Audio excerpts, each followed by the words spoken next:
All right, welcome back. We're in the School of Higher Learning. You tuned into the Midnight Mirage once again. In this evening's tape, we're going to look a little deep into the principles, the doctrines, the ideologies, and the teachings of the father of modern day Western occultic practices. All right. Most of us have heard the name of the British writer and ceremonial, quote unquote, magician, Aleister Crowley. Most of us have heard this name, Aleister Crowley. Aleister Crowley is, I would say, he would be the modern day father of the Western occult culture that's primarily practiced here in the United States and also practiced in Europe. He had his, origins in Europe, and that's where he did most of his learning. He was also a man that traveled. He traveled to Egypt, Cairo, Egypt, etc. And he had a very, very deep, in-depth study as it pertains to a lot of the ancient Eastern spiritual religions and spiritual systems. And after years of studying, what I find that Aleister Crowley did was he took all the work, he took everything he had learned, and he came to the decision to create his own religion or his own spiritual practice or own spiritual culture. And he later on distributed that practice to most of his followers in the West. And a lot of influential people that are in entertainment, that are in politics, banking and finance, etc. Most of these people deal with Aleister Crowley's spiritual understandings. All right. Now, also, let me say this. Aleister Crowley represents the high priest for the Caucasian races of people. Let me really repeat that one more time. Aleister Crowley represents the high priest for Caucasian people or the Caucasian races. So most of them that chose to go a little deeper than the Judean Christian doctrine that was given to them via Rome and the Catholic Church or whatever Protestant movement they may have been a part of, a lot of them chose to go a little bit deeper. And Aleister Crowley was the man that they turned to when they wanted to learn more about, we'll say, the realm of quote unquote spirituality. So he's a very, very integral, important person to understand if we want to, get a deeper insight, even on why I say you may want to disassociate yourselves from some of these quote unquote new age movements and some of these new quote unquote new age terminologies, because we all know that words in the ancient world had one definition or one meaning. But as time goes on, some of the definitions and meanings of certain words and terms, they can change. So in the ancient world, like let's take the word Moor or Moorish, for example. We all know that in the ancient world, in medieval Europe, and even in, the Roman Grecian cultures, that the term Moor or Moorish really was just describing an Aboriginal person that came from one of the copper-colored Shemitic races, primarily in what we call so-called Europa and so-called Africa. All right. And also the Americas. But think about how today, when you look up the word Moor or Moorish, people will associate it with Islam and quote unquote Arab people. All right.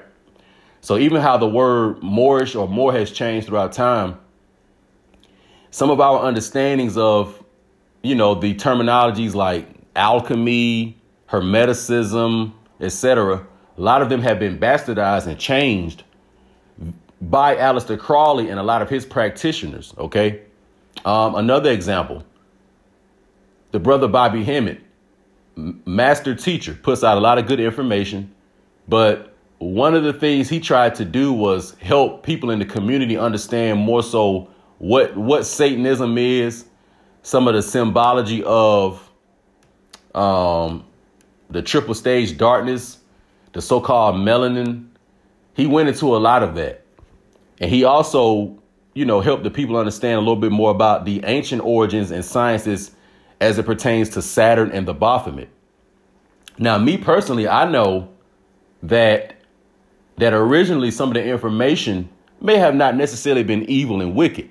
But the way that the Baphomet and Saturn is used today, it is being used today in this more wicked, perverted form. it's more antagonistic archetype. So if someone were to say that they were a Saturnian today, you got to remember the average person is not going to understand the ancient meaning of that. They're going to understand what a Saturnian is based on how they see it used today. So a lot of us may want to wear a T-shirt or wear a medallion with the Baphomet or with Pan or some of these other ancient esoteric symbols. But you got to understand that the general masses and the general public that sees you associating yourself with that, they're going to first think of something that's evil, wicked, and negative. OK, so, you know, we all are men out here and we can make our own choices. But I wanted to just give a prelude to, you know, you brothers just may want to be careful on what people think you may be associated with. All right, because understand that these terminologies have had their meanings turned totally upside down. And one of the people we can thank for that is this man named Aleister Crowley, the father of modern day occultic ideologies here in the West. OK, so I don't care whether it's a Caucasian Jewish person, a Caucasian Christian person. If they are into any kind of occultism or any type of esotericism, they're dealing with it from the Crowleyite perspective. And also understand this, too. When Aleister Crowley went and he studied the ancient teachings in their original form, yes, he did learn about the original melanated Judeans. Yes, he did learn about the original melanated so-called Egyptians. But we have to remember that even when the original people were using this stuff, they were using it in a corrupt manner as well. So today we may call it Satanism, but in the ancient world, it was called Sethianism. OK, Sethianism. So Satanism and Sethianism is the same. And Seth is one of the quote unquote Egyptian deities that has to deal with storms, chaos, etc. So just understand that, you know, you don't want people looking at you funny when you use certain terminology. And the average person is not necessarily even ignorant if they think that because you are dealing with certain Saturnian knowledge, or they may see you with a picture or a wallpaper on your phone or computer of the Baphomet. You can't really get mad at those people if they think that you into some evil, perverted stuff, because the average general person that they see using that, especially that has some type of notoriety or high acclaim in this society, those people are real Luciferians and real Satanists. So we're going to really go deeper into what a Luciferian is and what a Satanist is. And in order to really understand that, you really do have to understand Aleister Crowley, because his solar phallic religion, which was a male dominated pansexual religion, and even though it may have included certain women in for ceremonial rites, it was predominantly a male religion. And Aleister Crowley did not create that. So I don't want to make it seem like Aleister Crowley created Satanism and he created the idea of using the ancient Egyptian and Canaanite false gods and goddesses in his satanic rituals, his satanic sex rituals. Because that's another thing. His religion was a male dominated pansexual religion, meaning that when he says that love is the law, the love that he's talking about is pansexuality, meaning that you will have sexual intercourse with pretty much anything, a male, a female, grown or young, an animal, and even some type of a physical object. But pansexuality is about just that, having sex with anything and everything. And that's what Aleister Crowley was about. So we're going to look a little deeper into some of his principles and practices, because all your influential entertainers and most of the people who've been set up as false idols in this society, aka the quote unquote celebrities, I would say that at least 95% of them are Crowleyites, and they adhere to these Aleister Crowley doctrines, meaning that the way that they understand Pan, the Baphomet, Kim, and all those other ancient deities, quote unquote, they understand them from the Crowleyite perspective. So some of you brothers that may be listening to my tapes, although you all may not be wicked individuals and you all may be into just trying to understand things in their natural order, but just know that there are a lot of people who are not doing that. So just be careful what you associate yourself with. All right. There are going to be two sources I'm going to use. The primary one is from a website called Amos37.com. It's called Amos37.com, AMOS 37.com. And there's basically an article that a gentleman wrote, and I think it's pretty good. This person did some research, and I want to use this to, help us get a greater understanding. Also, there will be some images that I use that I found on the internet, and I just want to salute the person. I can't remember this man's name, but, he found some good images and he created some memes, and I just wanted to give him credit because we're going to use some of them. And as you can see, one of them is on the screen right now, and it is a picture of the gentleman or the man by the name of Aleister Crowley. And as you can see right here, he's a Caucasian male. And let's first read one of the quotes of Aleister Crowley. This is a quote from Aleister Crowley. He put out multiple literature and different literary arts that you can research and look up on your own. But this is a quote that Aleister Crowley used when he talked about magic.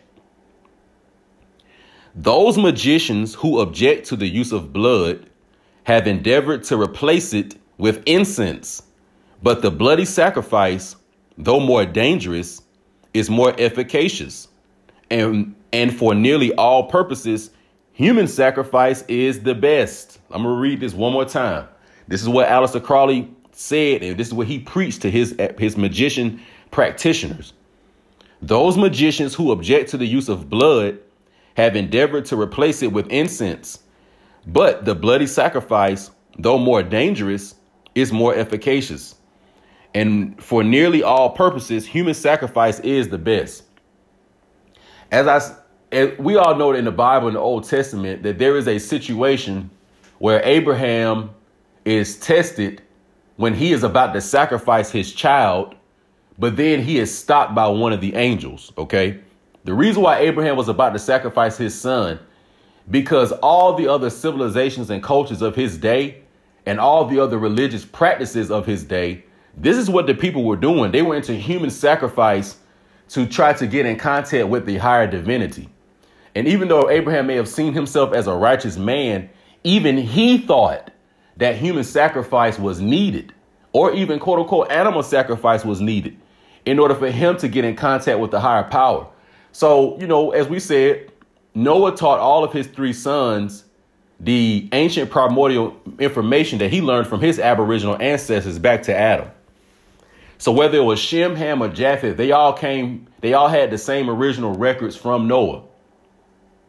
And understand that because it was perverted by the Hamites predominantly and some of the Shemites and the Japhites, and because the Hamites tended to erect some of the first civilizations, and they also were some of the first people to intrude upon the Shemitic and Japhite territories that were distributed to those people during the land during that time, that the Hamite information and the Hamite representation of Noah's information, it kind of took the lead charge during that time.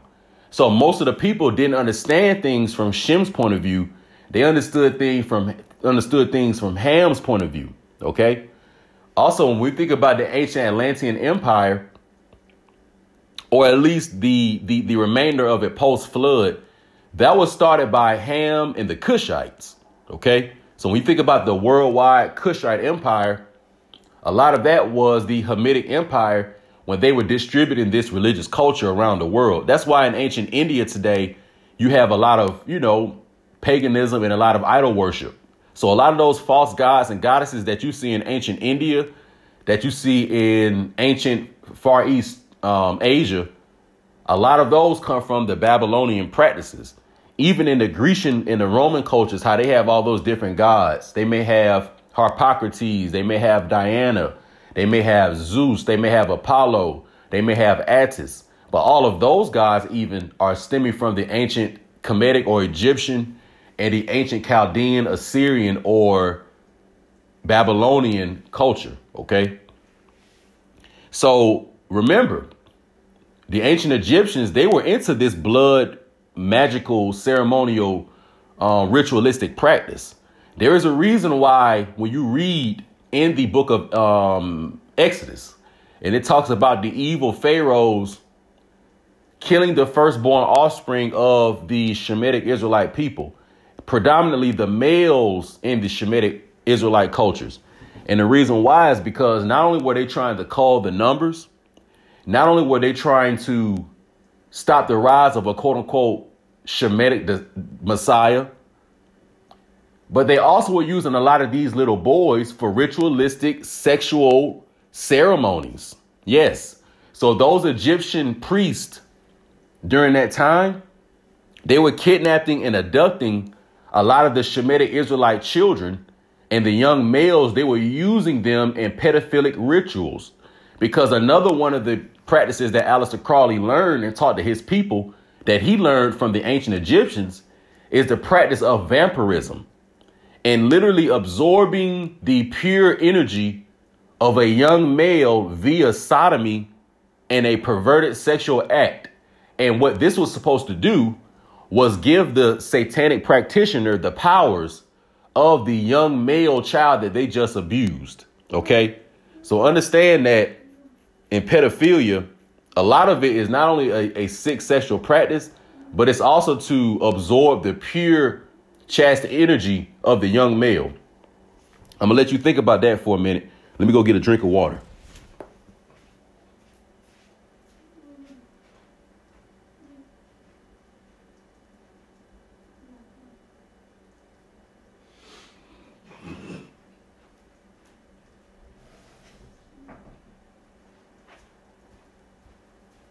So as I said, hopefully you understand right now that some of the primary goals of pedophilia or pederasty is to actually obtain the pure energy from the young male or the young female, preferably a young male. All right. So that's another reason why a lot of the young males in society are being marginalized. And you're seeing a lot of, you know, the young men in society being weakened. And no matter what their ethnic group or their national background is, all the males in Western culture are being attacked right now. All right. And also think about how, you know, the sexual crimes against young males, especially young so-called black males, that's not really talked about a lot. Think about those wiki links and some of the different Pizzagate stuff that came out with Hillary Clinton and the Democratic Party a year ago. I can remember looking through those documents, and they were using a lot of cold terminology. And when they would use the term walnut sauce, that term was used for a young so-called black male child. OK, so they was referring to it as walnut sauce. And walnut sauce also is another code term for the adrenaline fluids that are secreted from the pineal gland of a young black male. And this is what's taken out during the ritual. Most of us, you know, that are from, you know, Atlanta, we are familiar with the Atlanta child murders that took place. I want to say it was in the early 80s. All right. The Atlanta child murders that took place in the early 80s, where a lot of young black males were found throughout different parts of Atlanta, Moreland Avenue, etc. And they were killed. And it looked like a lot of their organs and remains had been removed from their bodies, in particular their testicles and their penis. OK. And they, you know, they put the crime and the blame on this man named Wayne Williams. But I don't believe Wayne Williams did that. I believe he was the patsy for a secret occultic KKK satanic Crowleyite group that was located here in Atlanta somewhere. And this was a ritual that they were doing by abducting these young boys and, you know, and participating in this. So that's an example of these Crowleyite satanic rituals. Go look up the Atlanta child murders and go and look up how they found, you know, the testicles and the penis and different private parts of these young boys removed because it was used in certain rituals. And when you look deeper into it, you'll see that the Ku Klux Klan was attached to this because the Ku Klux Klan basically is a Jesuit Catholic secret society that practices Satanism and Crowleyism. This is why the black males were castrated during, you know, the times of so-called Jim Crow era in the early 20th century, because the black male represents basically the god of fertility. So, you know, that's why your sexual organ as a so-called black male is always, you know, being a joke being made about it, or so much attention is being placed on it, because these secret Crowleyite occultists, they know that in the ancient world, the gods, Men, Kim, Pan, etc., these was all so-called black men. And that's why you see Osiris or Kim. Sometimes he has the erect phallus or the erect private part. So that's why I say that Crowley's religion, it was a solar phallic religion, and he didn't create it. This was something that was practiced in the ancient world. So, yes, these ancient Egyptians were homosexual that were practicing this stuff. Yes, they were pansexual. They were pedophilic. Yes, they were. And they were also into these blood rituals as well. So all these rituals where people want to use the menstrual blood of the woman during the moon cycle, using semen, using snot, using piss, and they would make these concoctions out of it and drink it. This stuff was all used for these different Luciferic satanic rituals. OK. And this is just something that Aleister Crowley taught his people. And I just wanted to read that quote. So now let's go into our article, which is called The Law of Reversal, a lesson from the occult, posted by Josh Tupos. He goes into Disney occult and the Hollywood exposed occult. All right. So let's see what the gentleman wrote. Today, everything in society seems to be upside down. Evil is now good and good evil. There is a law that the elite occultists have practiced for years. Hollywood and the music industry have pumped this sewage into the lives of people of all over the world by fundamentally changing, i.e. reversing the culture, aka, quote, change, shift, counterculture, and a host of other buzzwords. A look at the fundamental tenets of what occultists aspires to.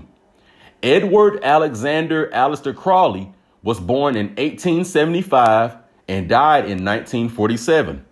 He is considered the 19th and 20th century chief archetype of divination, which includes communication with the dead. He was a top Satanist, the goal, the law of reversal. Now, let's just go through this first paragraph. This person wrote that the goal is to reverse the culture, aka, quote, change. Now, in the last few years, who was using change as their slogan during the presidential election? It was Mr. So-called Barack Obama. All right. AKA part of the pedophilic, democratic, satanic cult. All right. So Barack Obama was not a good man and he deceived us all. All right. And as it says, Edward Alexander Aleister Crowley was born in 1875 and he died in 1947. So he was born in the late 1800s, and they call him the 19th and 20th century chief archetype of divination, including communication with the dead. So all these modern occultic practices, most of these people learned from Aleister Crowley or one of the students of Aleister Crowley. Stories about him are legion. His sexual and psychological exploits and experiments through divination almost become legendary. He made his home near the shores of Loch Ness, Scotland. The home was actually a castle known as Boleskine House. All right. One of the different rituals that Aleister Crowley engaged in, I can remember one where he was in Egypt, the deserts of Egypt, and he was doing a ritual to Seth. And long story short, he was accompanied by some individual and they were basically engaging in homosexual sodomy in the deserts of Egypt. All right. And this was a ritual that he was using to contact the underworld deity known as Chronozon, Chronzon, if I'm not mistaken.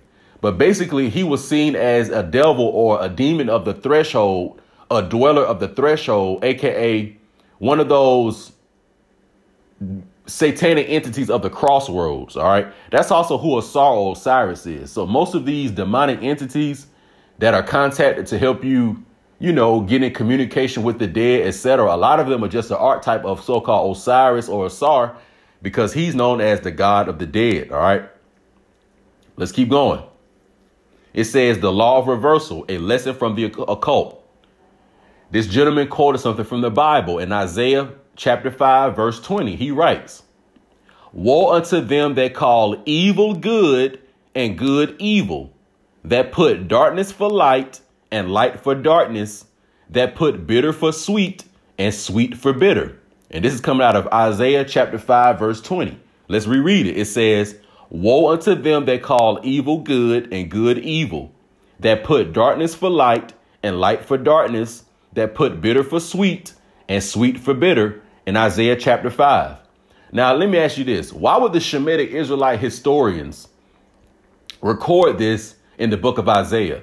The reason why is because in the ancient world or in the old world, you had people doing the exact same thing that Aleister Crowley was practicing in the early 20th century. So that's why I say that he didn't create Satanism. He didn't create the law of reversal. He didn't create any of that. He learned that from the ancient Babylonians.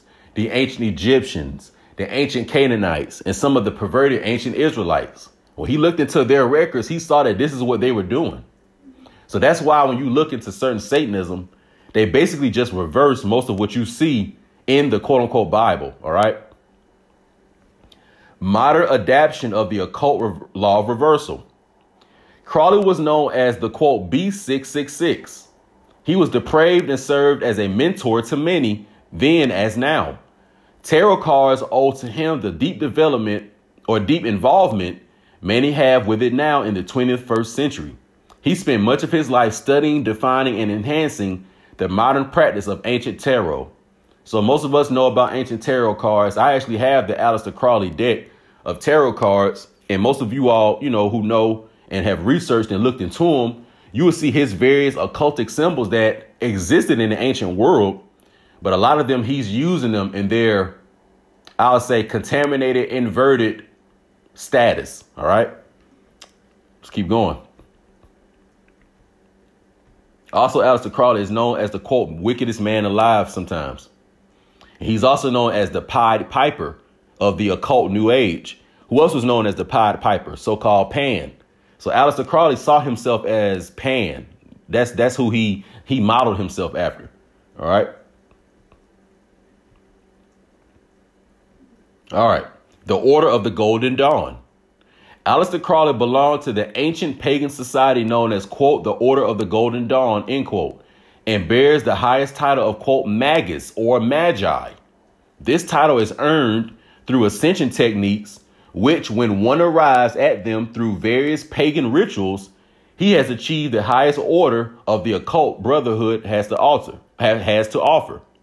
So as it says right here that Aleister Crowley was part of the ancient pagan society known as the Order of the Golden Dawn.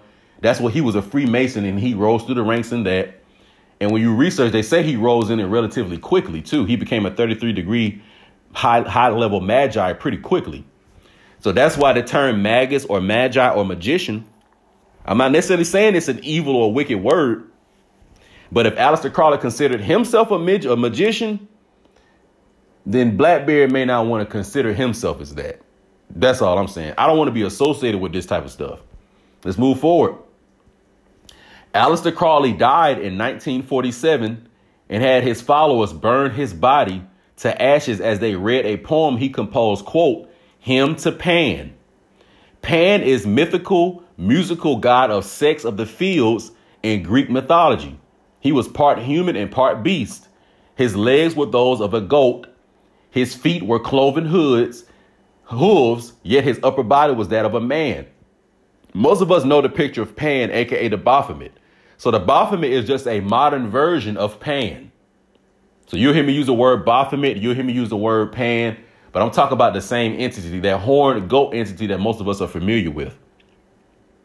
And as it said right here that in 1947, when Aleister Crowley died, he had his followers read the hymn to Pan, which is a poem he created, which was a part of a ritual.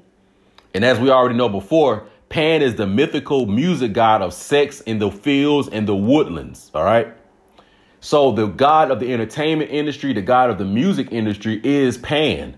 That's why you see associated with the goat so much. So in the ancient world, if you want to know who do these modern day musicians probably worship, and when they get their awards and they say they want to thank God, who may they be talking about? All you need to really do is study who are the ancient pagan gods of music. And the primary one that they study or they follow is Pan. Aleister Crowley was a master occultist. In his castle, deep below the earth's surface, were secret chambers where satanic sacrifices were held. His ashes are also buried there now. A secret passageway from the castle to subterranean compartments leads to his horror chambers and burial plot. If I'm not mistaken, I think his mansion was actually purchased by a famous musician. I can't remember the person's name right now, but you're going to find out that most of your musicians from the 40s and 50s and 60s, even all the way to today, they all adhered to Aleister Crowley and they all viewed Aleister Crowley as a type of hero. OK, let's move forward. The occult lesson of reversal. This is very important. One of Aleister Crowley's chief instances was that his followers learned and put into practice the occult law of reversal. In the many various and sundry classes he instructed in his home in the occult, he invariably instructed his multitude of excited students in this major law of Satan.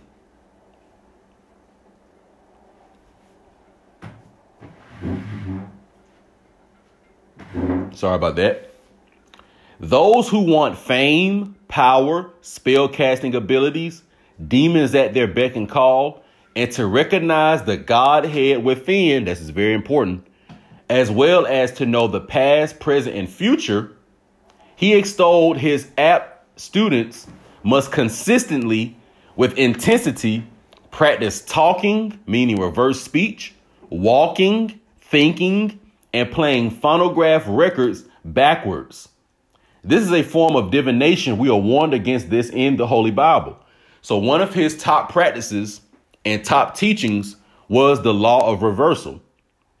So all these modern day people who want to obtain, as it said, fame, power, spell casting abilities, or to quote, recognize the Godhead within, they adhere to this practice. Now, when we go back to Genesis, the adversarial entity, also known as the serpent, what did he tell Adam and Eve after they ate the fruit? That they will be as gods, right?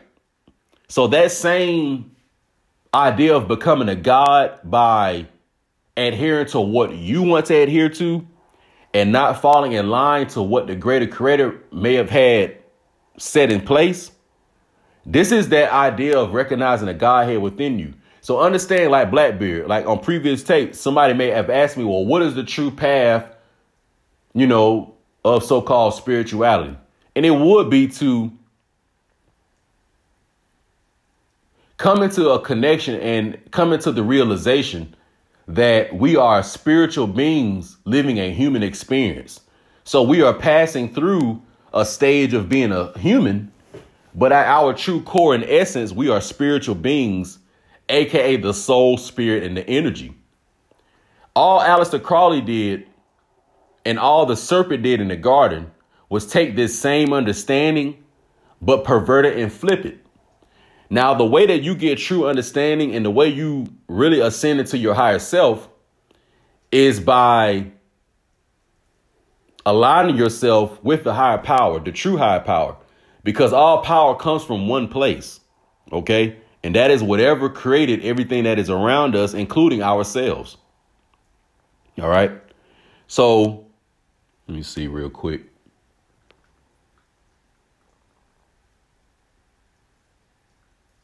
In a minute, we're gonna go into a chapter in the Bible, because basically, in order to become that godlike man, and in order to become that judge, and in order to reach your fullest potential, I'm not gonna lie to you all, the human man cannot do it on his own. There is no ceremony or ritual that the human man can involve himself in to become that illuminated being. He has to be guided and instructed by the higher power, meaning that man cannot achieve this on his own. There is no act or no ritual or no behavior that you're going to be able to go and do and become this illuminated God figure. That's just like in the ancient world of becoming a king. You had to become the king because somebody else made you the king maker. Because there was a king maker, excuse me. So you have the king and you have the king maker. The king maker is typically the one that's behind the scenes. And the king is made the king by the king maker. So in this situation, in order for us to reach that godhood, quote unquote, consciousness, as people want to call it, you have to be naturally and organically guided in instruction by the higher power through your everyday course of your natural life, through your trials and tribulations and the natural situations, and how you respond to this will determine what level of spirituality your soul will unlock to you. OK, so understand that on the left hand path, you have these dark and light magicians, and they want to reach godhood basically by using their own ego. But then on the right hand path, you have the more righteous, just people that may want to reach godhood, but they're going to reach it by letting the higher power bring that into their lives, meaning that you cannot open your own pineal gland the way that you think. Like a lot of us are into this quote unquote Christ consciousness. I want to awaken my third eye. I want to illuminate my soul and all these other cool terms we use. But let's just be real with you. Most of us don't even know what a pineal gland is. You can't open up your brain and push a button and make your pineal gland, become awakened like a light bulb. It doesn't work like that, you all. It just doesn't. So anybody that's preaching to you that there is this specific way or this specific action that you can do and it's going to make your pineal open up, that is a person that's into Luciferianism. And I'm going to also tell you this too. Most of us are not ready for our pineal glands to be opened up like that and to have access to that extra sensory spirituality. Most of us don't even know how to act smoking a blunt of marijuana and your mind opening up to that. But you think you ready for your pineal gland to open up. I could give some of y'all some of this good gas that I be up on. Some of these good Babylon runts. You know what I'm saying? Or some of this good apple Skittles or some of this good hectane. You know what I'm saying? I can give y'all some of that. And you wouldn't even know how to handle that. But yet you want your pineal gland to be opened up. So that's why the LSD and the acid and some of them other harsh drugs, that's why they're involved in these different occultic groups, because they're trying to force their pineal gland open. But think about it. If the higher power has shut off the pineal gland of the people of today, then that means that maybe it's not supposed to be open. So when you want to force your pineal gland open or force spiritual experiences, then you're not tapping into something that may be going against the natural order of things. And you're going to be coming into contact with certain energies and certain disembodied spiritual beings that are adversarial. And they may help you, on your quest to becoming, quote unquote, illuminated. But it's a form of Luciferianism and Satanism. And Satan puts on the same sheep mask that the angel has on.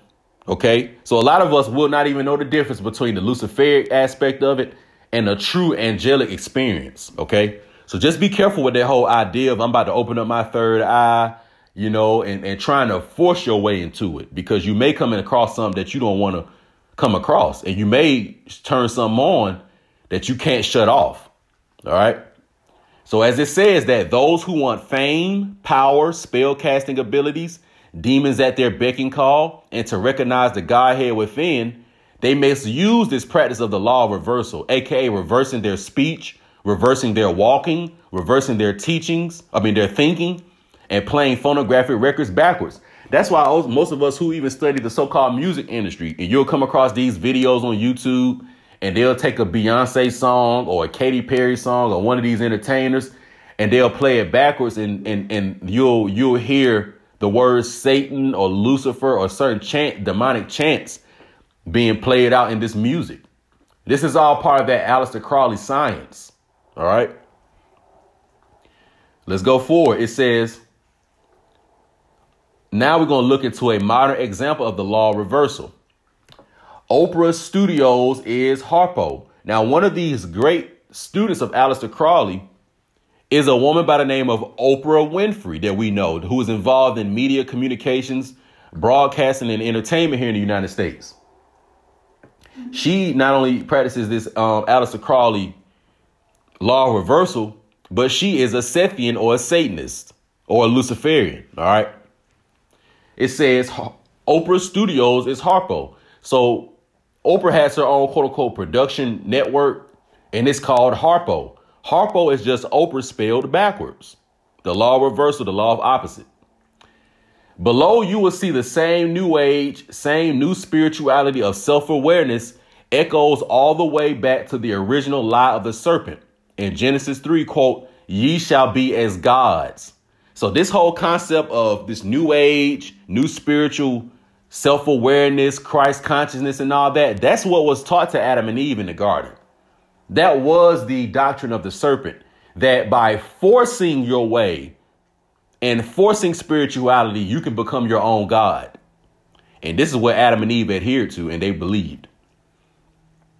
Oprah's production company, Harpo, is Oprah spelled backwards, thus showing a secret following for the teachings, the law of reversal, of another occultist, Aleister Crowley. We know author Jason Kovac had an interesting insight into Oprah. Quote, Oprah freely confesses to demonic possessions as a tool to enhance her influencing performances before the camera. Quote, she said, quote, I tried to empty myself and let the spirit of Seth inhabit me. Every morning before my scenes, I lit candles and said the names of these slaves. I prayed every day to the ancestors, end quote. So this author by the name of Jason Kovac states he had insight into Oprah Winfrey and I guess some of the ritualistic practices she uses before she goes on the stage. And he says that Oprah freely confesses to demonic possession as a tool to enhance her influencing performances before the camera. So you got to understand that these celebrities or entertainers, I don't care if they're a singer, I don't care if they're an actor, I don't care if they're a football player, I don't care if they work on a Food Network and they're cooking. When these people get on the public stage, the cameras in front of them, they want to reach their maximum performance and to like I say, reach their maximum performance. So what they do is they allow these different occultic hidden spirits to not only influence them and these energies to take over them, but to basically become possessed by them. So understand that these disembodied entities that Oprah Winfrey and these occultists are getting involved with, they're not getting involved with them for the entity to go and do something and then to bring the power back to them. No, it's kind of like the movie Fallen with Denzel Washington. The satanic or Luciferic entity or energy, it inhabits the human being, meaning that those energies influence the human being. So they become under what's called demonic possession. So when you see the Oprah Winfrey show and she's giving her interviews, when she's interacting with the crowd, whatever she may be doing, she could be under the influence of this demonic energy. And it also says that Oprah said, I tried to empty myself and let the spirit of Seth inhabit me. When she says empty myself, she means that the original spirit and soul and energy and consciousness that the Most High or the higher power gave her, she wants to shut that off, send it to the sunken place, and allow the demonic entity to take over so she can enhance her performance. And she also said that she prays to the ancestors and certain slaves that she names. And you see this with a lot of so-called black people into spirituality. And it's real big in Atlanta in the streets. You got a lot of gang cultures and gang niggas out here now practicing Ifa. They're practicing Ifa. And a lot of them are getting into contact with certain demonic energies so they can, keep their trap bucking hard, to keep the police off of them, to keep the rival gangs that they're going to war with at bay. So these dark practices are being used by people of, everyday walks of life all the way to the upper crust of society. So you got to be careful with these so-called black people, getting into the ancestor worship, trying to pray to the so-called slaves who were in the bottom of the Atlantic or were killed and ritualistically sacrificed. You got to be careful with all that, because all these disembodied satanic jinn are going to do is they're going to take on the form and the energy and the image and the appearance and the archetype of a known ancestor or a known family member or a known loved one. How would you know the difference? How would you know the difference? Because remember, I'm telling you, I have more of a biblical understanding of this. In the Bible, it basically says that once the person leaves the physical world, that they have to return to the spiritual world and we all wait for the judgment. It doesn't say that it comes back and forth. And also the Bible speaks against trying to contact the dead and come into communication with the dead. What the hell am I going to get into contact with some dead ancestor I had? Like, let me give you an example. In 2015, my grandmother passed. And my grandmother was here with me, for 25 years of my life. Now, I know what my grandmother knew and I know what she didn't know. My grandmother grew up in deep South rural Georgia. She had a Baptist Christian understanding. Now, did my grandmother read the Bible and research as much as I did? No. So now that my grandmother has passed on, why in the world would I think that now I can contact her and she can help me learn something that she probably wasn't able to help me with when she was here? See, most of us think that when we die, we just all of a sudden come into all this knowledge and wisdom and understanding. It doesn't work like that, you all. It just doesn't. I'm sorry. So before we move forward, you know, when we have loved ones or ancestors or even people that was part of the so-called black community of the ancient world that have passed, let these people's souls and spirits rest in peace and let them go be with the Most High and wait for their own judgment. It's very, very egotistical and narcissistic and selfish to think that we can contact these people so they can keep coming back here and help me do something that I'm trying to do.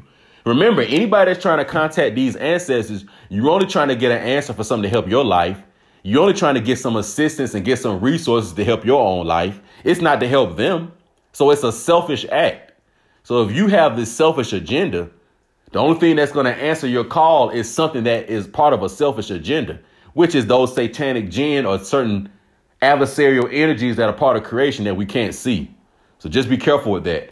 And as Oprah said, she let the spirit of Seth inhabit her, aka Satan. Seth. Remember, Seth is the Egyptian form of Satan. All right. So Oprah practiced Sethian magic, and she also practiced ancestor worship. Oprah's motion picture Beloved gives an account of a woman who was haunted by the spirit of her dead daughter, which is a biblically condemned story that advocates communication with the dead. Expressing her strong agreement to cinematically express such themes, Oprah recalls her conversation with Beloved's author, Toni Morrison. She stated, quote, "I've told her I'd just read the book and what it meant to me and how I strongly felt and how I felt so strongly that the world needed to hear this story. And the way to do it was through film." So most of us that have seen the movie Beloved, you know, it was a very, very creepy movie when I saw it a while ago. But that's a form of her using that Osirian Sethian magic in that movie. OK, and that movie was very, very big in her getting her public acclaim. Moving on, it says, Oprah sought after demonic possession in order to elicit a superior acting performance whereby she might gain a greater influence over her viewers.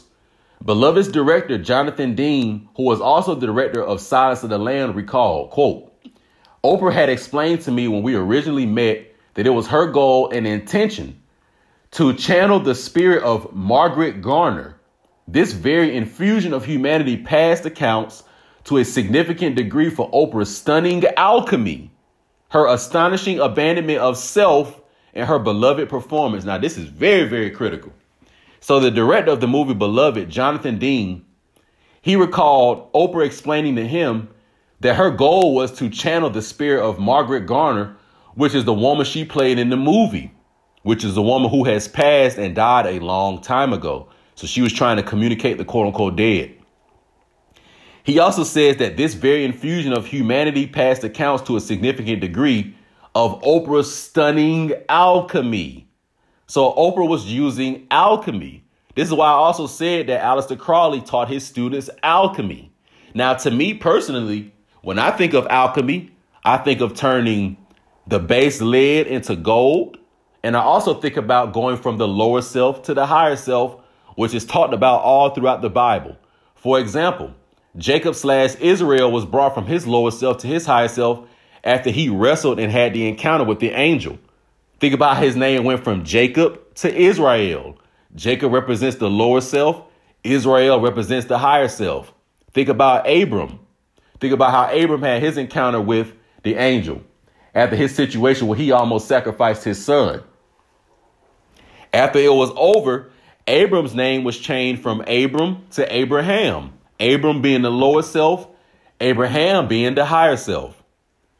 So when I think of alchemy, that's what I think about. But these Crowleyan Satanists, when they think about alchemy, they're talking about something totally different. They're talking about taking your true self, how he says right here, this very infusion of humanity past accounts to a significant degree of Oprah's stunning alchemy, her astonishing abandonment of self and her beloved performance. So the alchemy that Oprah performed was going from her real self as Oprah, who the Most High made her, into now being influenced by the demonic spirit of Margaret Garner, because the true spirit and soul and energy of Margaret Garner was not coming back to communicate with Oprah and help her with no fucking movie. All right. Let me get a glass of water real quick.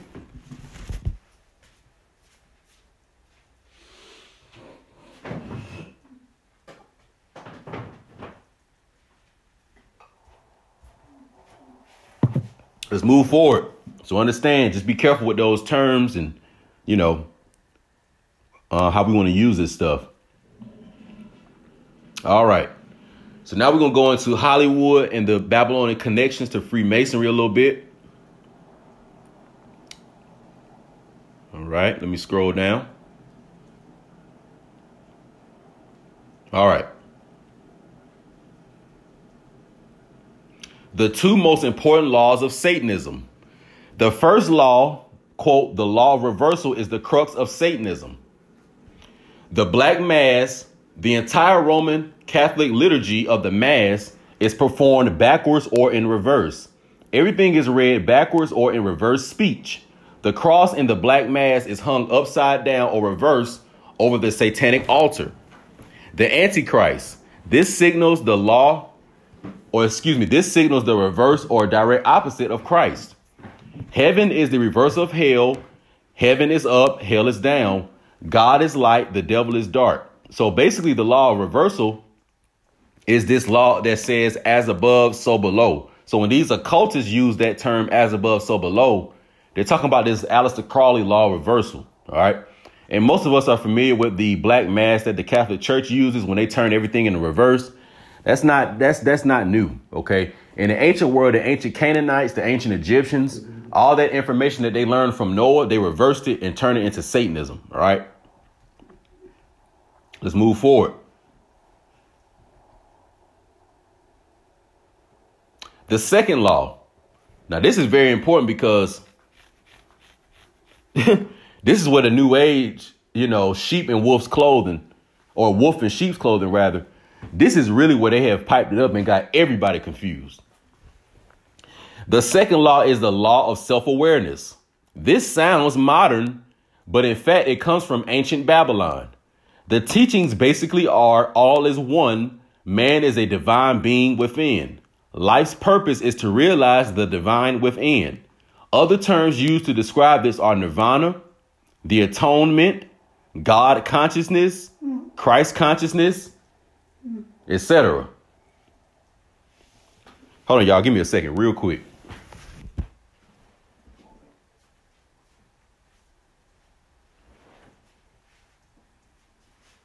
All right. Sorry about that.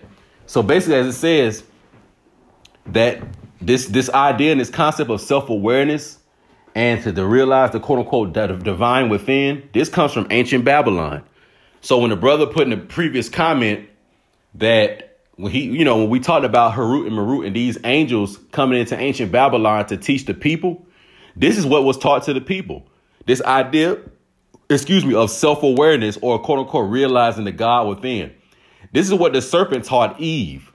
So this new age concept of I'm going to meditate, I'm going to do yoga, Christ consciousness, God consciousness, the God within and all this other stuff. They're showing y'all these rainbows. They showing people holding hands and they making it seem like all this shit is cool. This stuff goes back to ancient Babylon. And that's a form of Luciferianism, because what did Lucifer or Satan do? He basically said, no, I don't want to get with what the plan is for creation. I want to detach and realize my own ability to create my own plans. And that's exactly what he did. And he taught that to Eve. And in turn, Eve taught it to Adam and they taught everyone else. All right. It goes on to say this state of gnosis or self-realization of who you are can be finally attained through yoga, meditation, or the like, only by turning within. Then you self-realize that all life and all about you is self-illusion or Maya. When this is achieved, you are now recognized as a God. End quote. Now think about that for a minute. Hold on.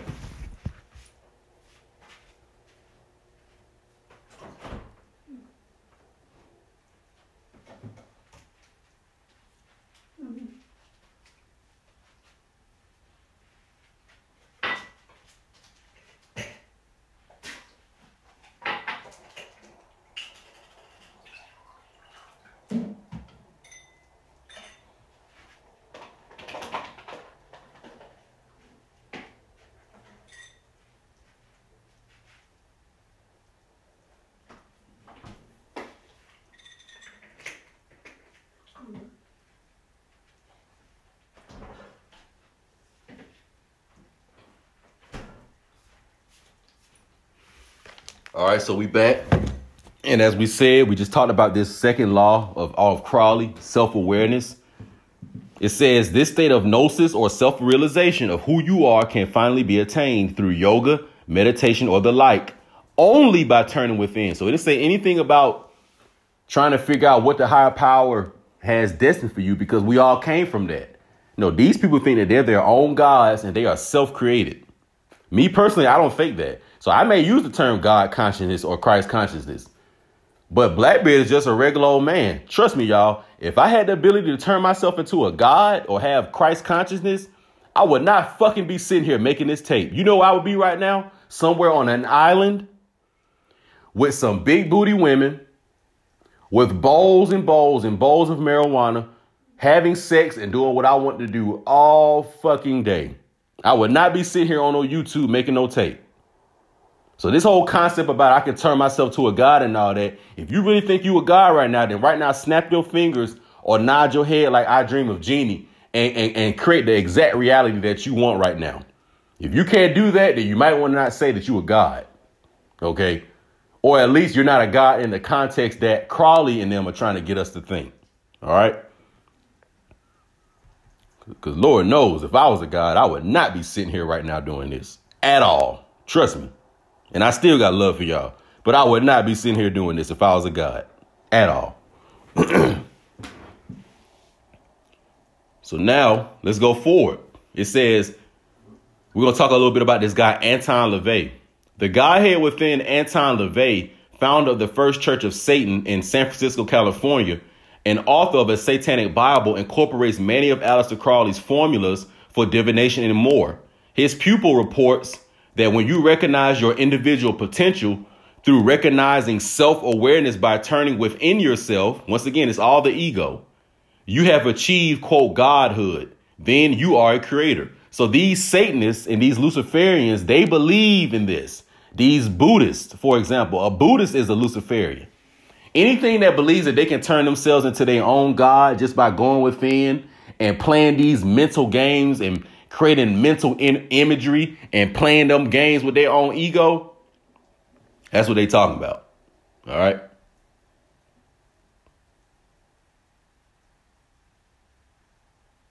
Moving on, it says, we are cautioned by God or the higher power when he spoke through his prophet Isaiah that he is God in Isaiah 42, and that we are to bring our desires, our wants, our petitions to him and none other. Otherwise, the reverse will cause us to turn away from depending on God, and he will chastise us for it.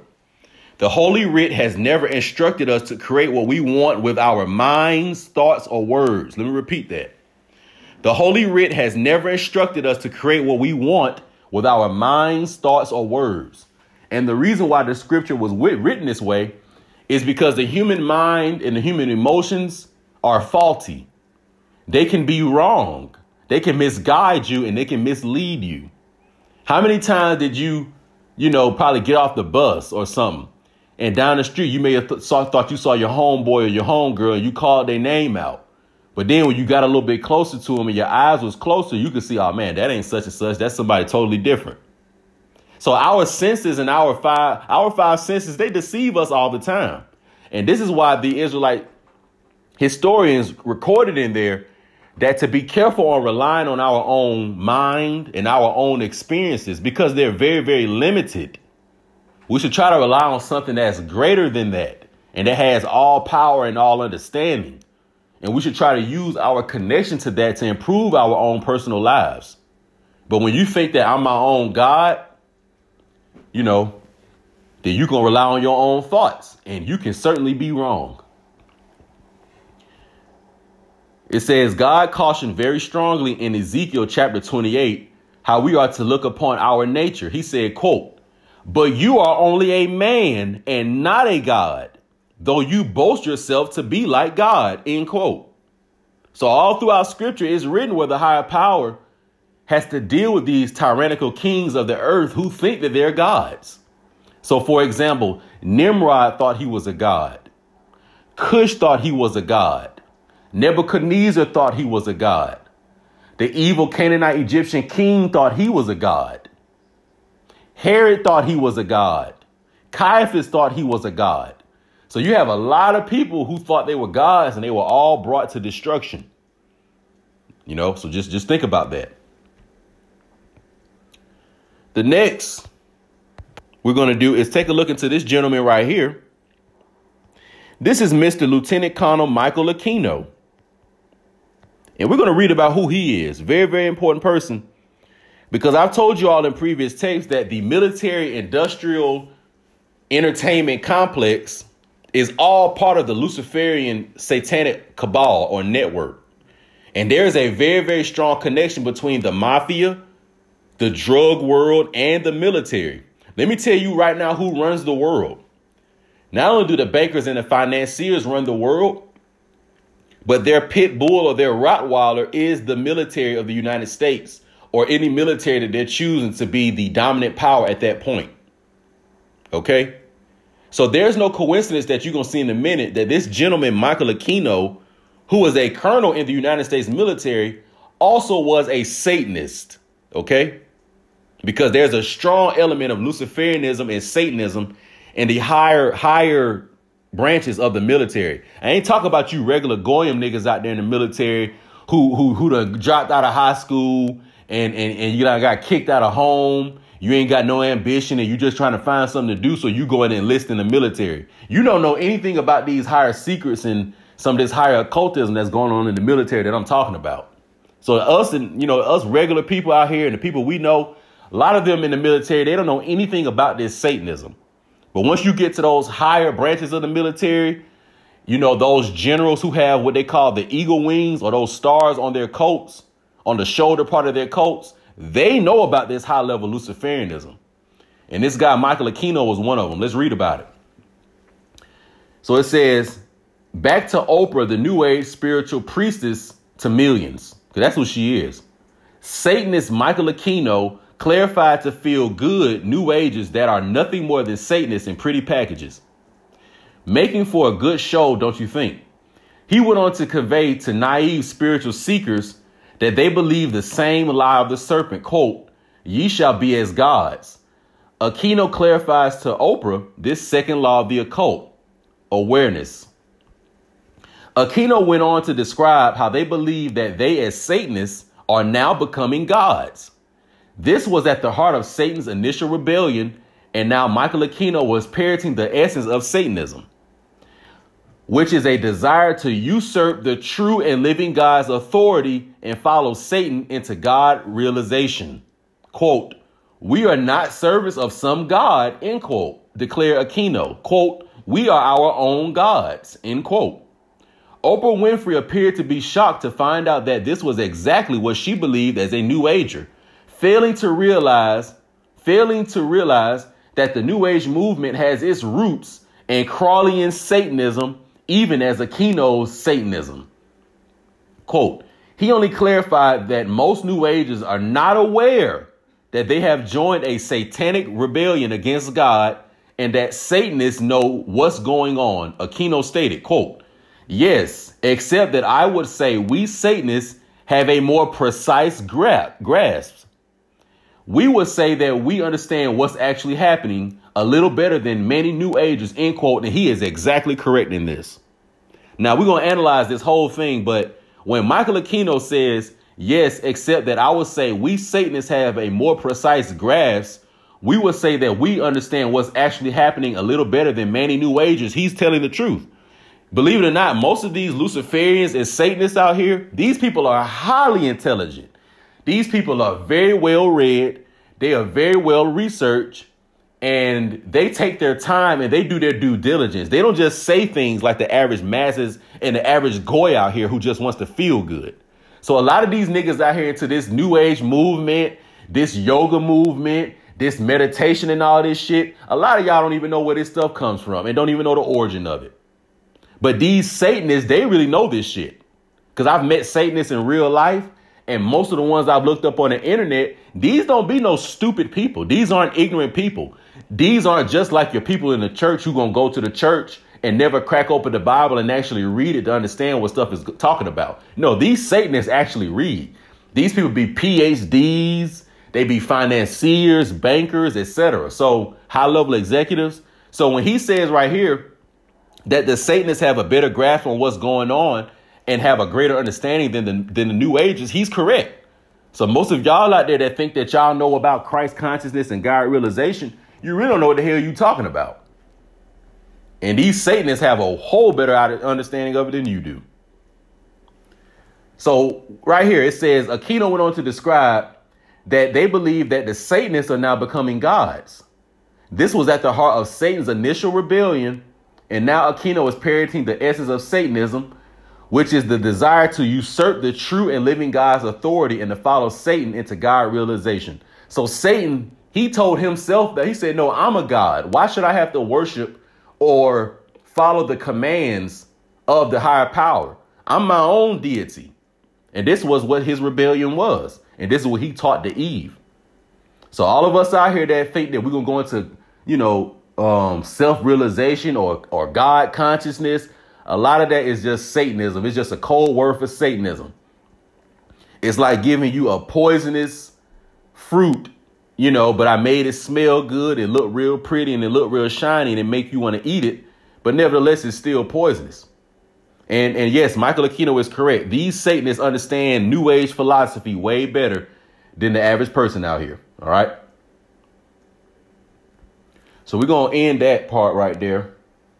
And I'm going to read a little bit more on this guy, Micheal Aquino, because he's very, very important.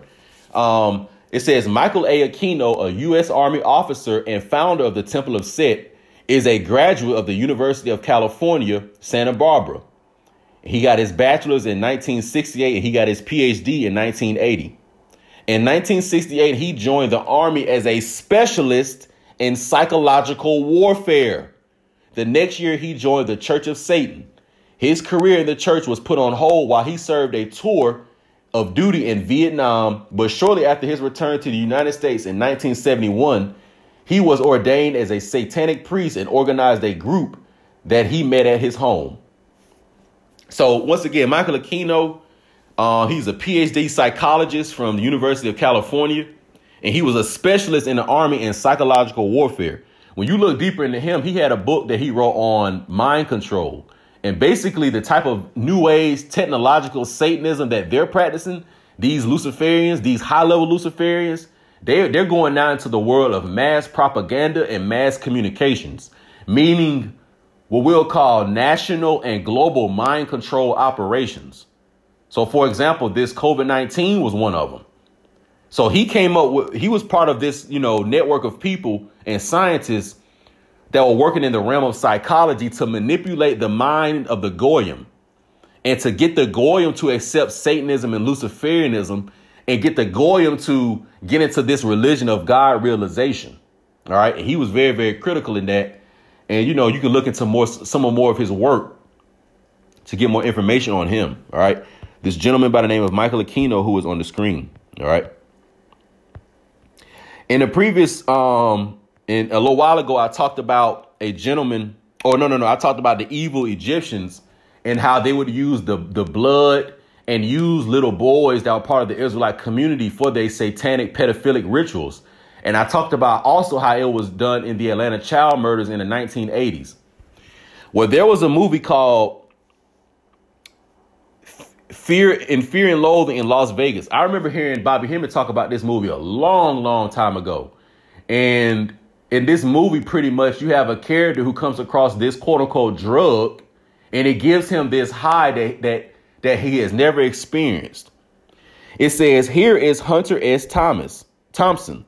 In Fear and Loathing in Las Vegas, Johnny Depp plays a character and uses a drug called adrenochrome, which came from the adrenal gland of a child via a Satanist. So here is Mr. Hunter Thompson.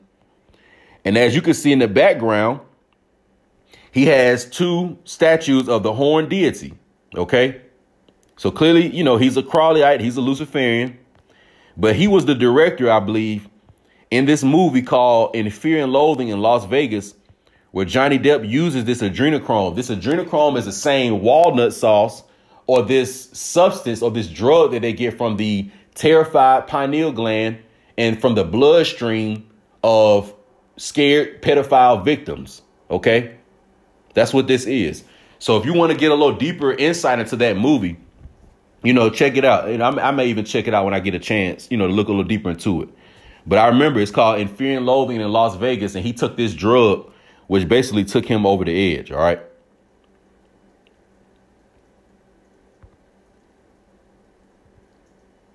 Let's see. Now, here is something else, because I want you all to understand, like when I say Satanism and Luciferianism, I'm talking about high level psychology as well. OK, this gentleman by the name of George Estabrooks, who was a Rhodes Scholar, and he was a hypnotist. Let's look at a quote he said. He said, "We know that dual and even multiple personality can be both caused and cured by hypnotism. Moreover, the Dr. Jekyll and Mr. Hyde combination is a very real one once it is established. The key to creating an effective spy or assassin or mind control victim rests in splitting a man's personality or his psyche, or creating a multiple personality with the aid of hypnotism.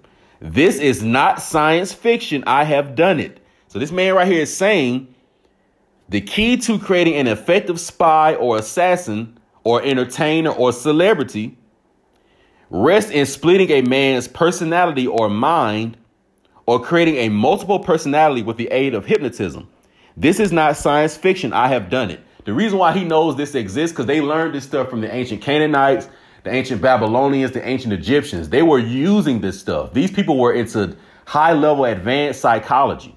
OK, and the idea of creating a mind controlled slave goes back to the ancient world. So most of the satanic imagery and stuff that you see is used in what's called satanic ritual abuse. So when they put these people under the shock therapy, the waterboarding torture and sleep deprivation, sexual abuse, molestation, all the other traumatic events that they put them through, what this does is it fractures and it freezes the human psyche. And when the psyche is frozen, the handler or the programmer can now instill new personality alters. So let's say if it's an athlete, they'll take the athlete to a psychological, institution or wherever they do this stuff at. They'll put them under certain abuse, like I say, electroshock therapy and treatment, etc.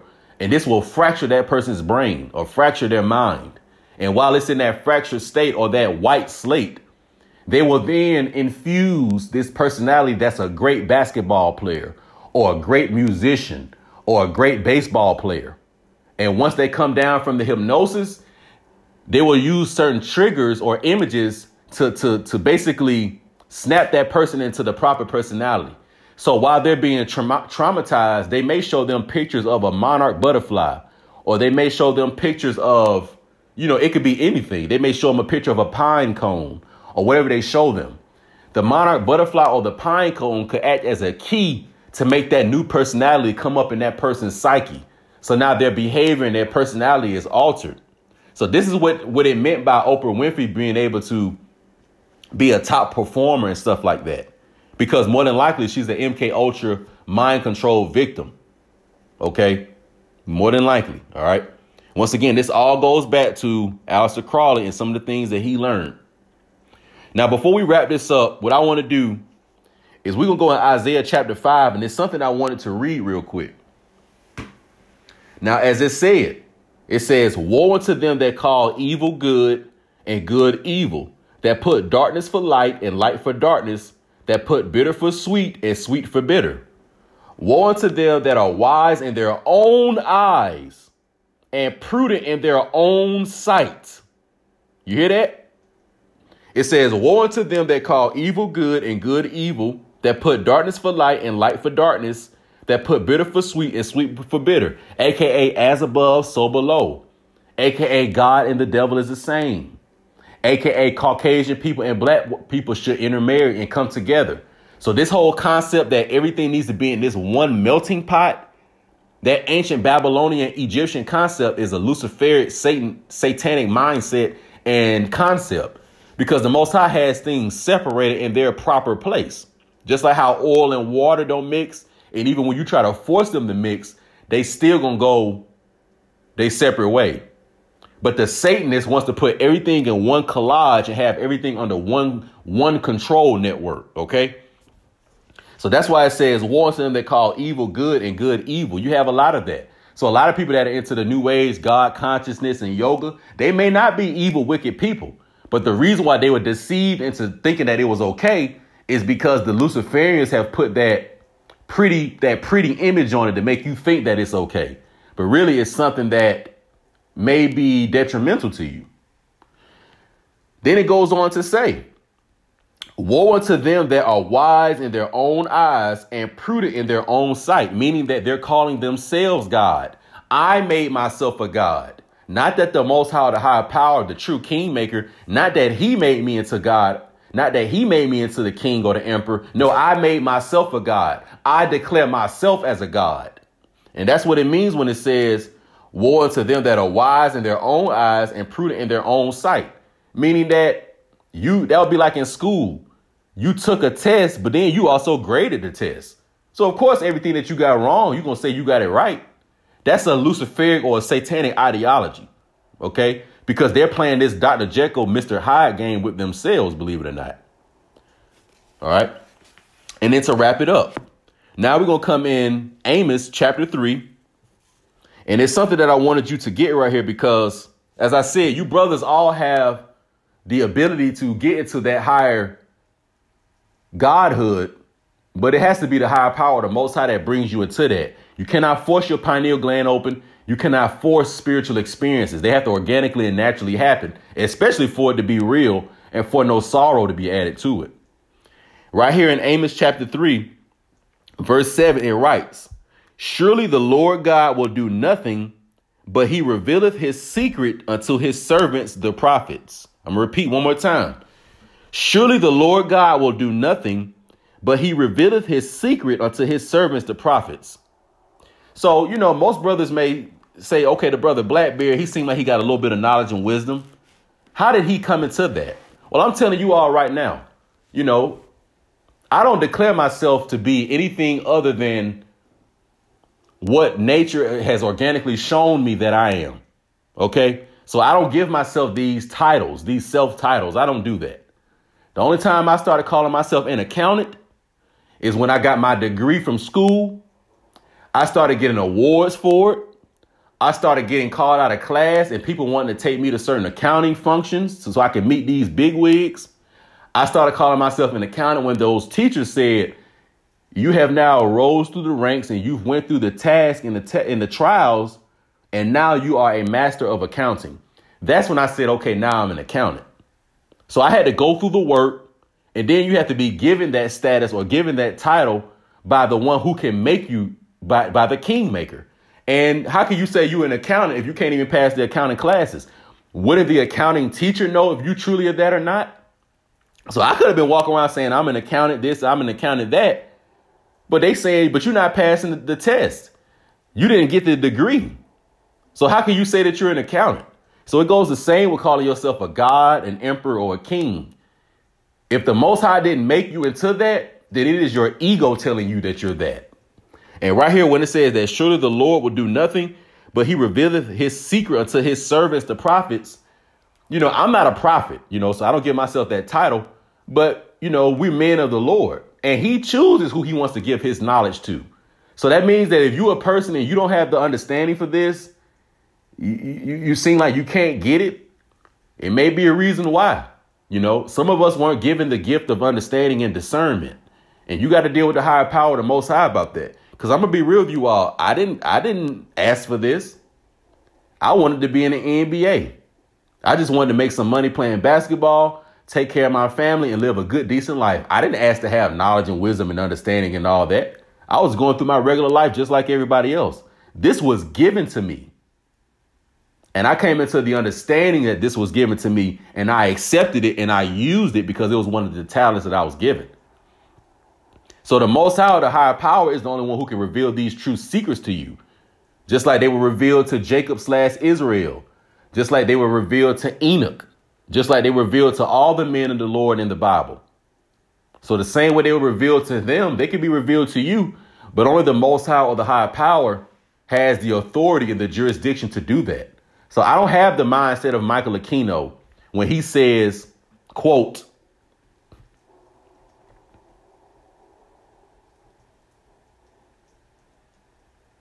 How Micheal Aquino says, we are not servants of some God. We are our own gods. See, I don't have that mindset.